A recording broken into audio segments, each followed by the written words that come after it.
Gabe, turning now to another major foreign story in today's Signal newsletter. That giant statue in India, we talked about it, we teased it a little earlier in the show. You recently traveled there. Yeah, I did. What is this controversy? I love this story. So this week, the Prime Minister of India, Narendra Modi, unveiled the largest statue in the world. I mean, this thing is, I think it's 597 feet tall. It's almost twice the size of the Statue of Liberty. If you look at it, I think they're showing pictures now. Yeah. It is absolutely massive. So on the one hand, I mean, this is sort of a traditional electoral play. I mean, India is heading to big elections next year. This is a sort of an opportunity to show that he's a great builder, that he's doing, he's building great projects, he's bringing economic prosperity to the country.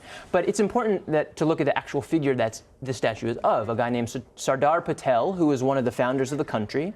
But in contrast to someone like Gandhi, who's very well known, or Nehru, who was the first prime minister, he was sort of much more of the cut of Modi's. He is was more of a Hindu figure. He was very much a nationalist in tone, and so the fact that they also chose this figure for the statue, I think, is important. I think Modi is trying to sort of associate himself with this guy who is part of the Congress opposition party, but as he ramps up to the election, he's trying to sort of appropriate that historical legacy. Right. I mean, it's a stunning statue, but it costs $403 million. I mean, does India have that kind of money? Yeah, it's a big price tag. And of course, that is what the opposition politicians are saying. How could you spend all this money on a giant golden statue?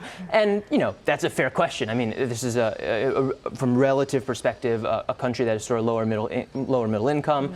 But again, I think the perception is among Indians that this is a great thing. About 72% of Indians who were recently polled say they would vote for Modi again in election if it happened today. So he's doing well, and I think this is a way to sort of bolster himself as he heads into what's going to be a major election next year.